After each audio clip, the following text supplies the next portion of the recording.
ज्ञानदायी जी मासाते पर ब्रह्म ओम प्राणों से प्रिय भारत माता और इस विद्यालय पर जिसकी परम दृष्टि रहती है भगवान आशुतोष, इस विद्यालय के योजक यशस्वी प्रधानाचार्य श्रीमान अवधेश जी, इस विद्यालय के विद्वान आचार्य बंधु, विदुषी आचार्य दीदियां और वास्तव में जो अपने माता पिता की आकांक्षा को साकार करने के लिए निरंतर प्रयत्नशील हैं और जिनके कारण ये विद्यालय समाज में प्रतिष्ठित होता है, हमारे सामने बैठे भैया बहनों, कल प्रधानाचार्य जी से बातचीत हुई। आपने कहा कि विद्यालय आना है, तो मुझे लगा कि आज हमारे जो भगवान हैं, हम विद्यार्थियों को भगवान के रूप में देखते हैं। आज हमारे भगवान का दर्शन होगा, तो वास्तव में मैं तो आप सबका दर्शन करने आया। मेरा एक लंबा कालखंड इस विद्यालय में 18 वर्ष में यहाँ प्रधानाचार्य रहा है, एक लंबे कालखंड तक बहुत सारी यादें ताजा हुई। केवल एक प्रसंग की चर्चा करूंगा, एक छोटी सी घटना का उल्लेख करूंगा जो सच्ची घटना है। उस घटना से हम सभी को प्रेरणा लेने की आवश्यकता है, प्रेरित होने की आवश्यकता है। वो घटना है अपने उत्तर प्रदेश सरकार में 7-8 वर्षों पहले जो पुलिस विभाग का सबसे बड़ा पद होता है डीजीपी, उस डीजीपी पद पर जिनकी पोस्टिंग थी डॉक्टर यशपाल सिंह, यहां बगल में जौनपुर जनपद है, वहां के वो रहने वाले थे। जिस दिन उनका रिटायरमेंट था, वो विद्यार्थियों के कार्यक्रम में गए थे। संयोग से वो विद्यार्थी इंटरमीडिएट की कक्षाओं में पढ़ने वाले थे।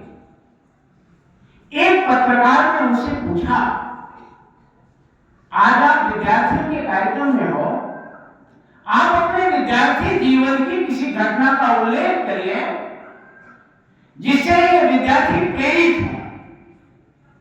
उन्होंने अपने विद्यार्थी जीवन की इस घटना का उल्लेख किया, कुछ उदाहरणों के माध्यम से उन्होंने बताया। उन्होंने कहा कि जब मैं कक्षा 9 में पढ़ता था, 9th क्लास का छात्र था, मैं अपने विद्यालय जा रहा था। मेरा विद्यालय पुलिस लाइन ग्राउंड के पास था। जैसे मैं पुलिस लाइन के गेट पर पहुंचा, देखा वहां बहुत सारे लोग जा रहे थे। बड़ी भीड़ भाड़ थी, पुलिस के अधिकारी भी वहां खड़े थे। मैंने वहां ड्यूटी पर तैनात एक पुलिसकर्मी से मैंने पूछा, आज यहाँ कोई कार्यक्रम है क्या? हाँ, उस पुलिसकर्मी ने कहा कि आज हमारे विद्यालय में एक उत्सव है, एक जलसा, जिसमें हमारे अधिकारी आ रहे हैं। यशपाल ने कहा कि मैंने उनसे कहा कि मैं रह सकता हूं क्या? मेरी इच्छा है कि मैं आपके कार्यक्रम में रहूं। उस पुलिसकर्मी ने कहा कि नहीं, आप छोटे हो, आप नहीं रह सकते, आप जाओ, पढ़ने जाओ। मैं विद्यालय नहीं गया, मैं रुक गया। कुछ देर के बाद एक गाड़ी आई। उस गाड़ी पर जो अधिकारी उतरे, सारे पुलिसकर्मियों को सल्यूट किया। तब यशपाल ने कहा कि मेरे मन में एक प्रश्न आया कि आखिर ये कौन से अधिकारी हैं? यशपाल कहते हैं कि मैं वहां गया, मैंने पुलिसकर्मियों ने पूछा पुलिसकर्मी से, तो पुलिसकर्मी ने कहा कि मेरे एसपी साहब थे। यशपाल ने बताया विद्यार्थियों को कि मैंने तुरंत अपनी डायरी निकाली और उस डायरी पर मैंने लिखा कि मुझे एसपी बनना है। उस दिन मैं विद्यालय नहीं गया, लौट करके घर चला गया। मेरे पिताजी जब शाम को मुझसे पूछे कि आज विद्यालय में क्या पढ़ाई हुई, तो मेरी आंखों में आंसू आ गए। पिता ने कहा, तू रो क्यों रहा है? मैंने कहा कि मुझे एसपी बनना है। पिता ने कहा, तू रो करके एसपी बनेगा? एसपी बनने के लिए तो पढ़ाई करनी पड़ती है, परिश्रम करना पड़ता है। यशपाल ने कहा कि मैंने अपने पिता पिताजी को विश्वास दिलाया कि मैं एसपी बन के दिखाऊंगा। उन्होंने विद्यार्थियों को बताया कि मैं जहां मेरा कहा जाए पढ़ाई का पक्ष था, उसमें मैंने ये कागज पर लिखा मैं एसपी बन के दिखाऊंगा। एक वाक्य लिखा, I am potential, I can do, I will do. मैं एसपी बन के दिखाऊंगा। मैं निरंतर पढ़ाई करता रहा। हाई स्कूल की परीक्षा हुई तो पूरे प्रदेश में मेरी 9वीं रैंक आई। मैंने इंटरमीडिएट की परीक्षा पास किया, उसमें मेरी 7वीं रैंक आई पूरे प्रदेश में। मैंने फिजिक्स, केमिस्ट्री, मैथमेटिक्स में ग्रेजुएशन किया। उसके बाद मैंने आईपीएस की परीक्षा में मेरा 1-2 वर्ष का गैप था, तो मैंने एमएससी फिजिक्स में किया और पहली बार आईपीएस की परीक्षा में पूरे देश के अंदर उनकी 4थी रैंक आई और वो आईपीएस बने।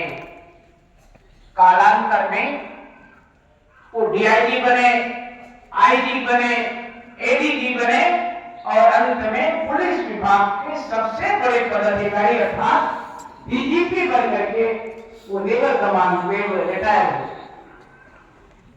उन्होंने विद्यार्थियों से कहा कि अगर जीवन में कुछ करना है, जीवन में कुछ बनना है, तो हमें बड़े सपने देखने पड़ेंगे।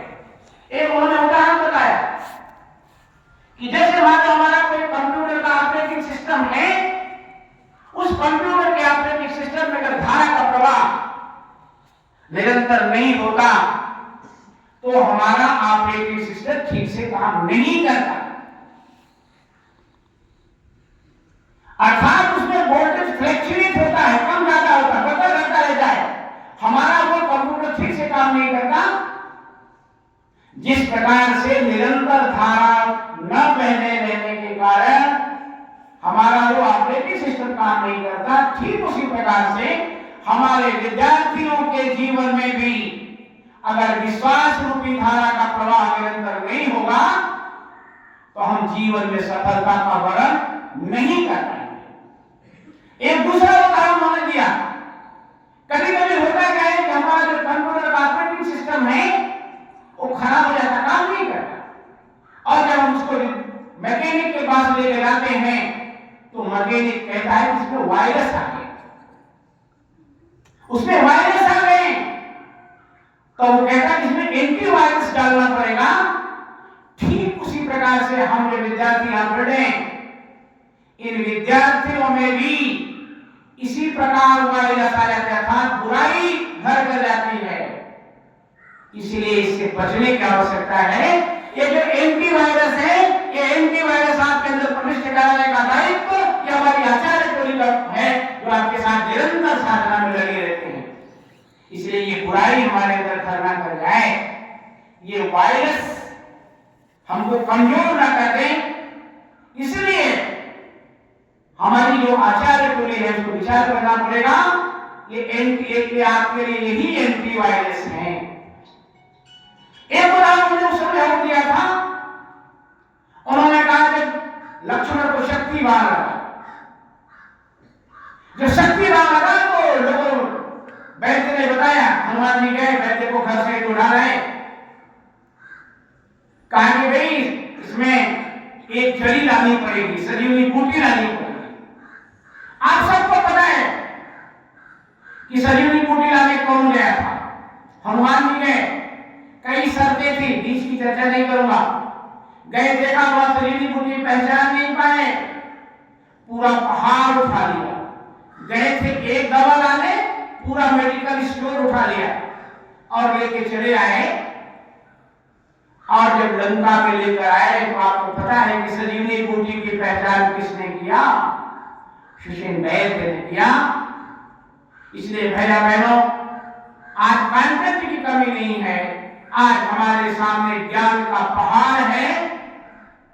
उस ज्ञान के पहाड़ में से हमारे लिए कितना ज्ञान आवश्यक है, ये बताने का दायित्व हमारी आचार्य टोली का है।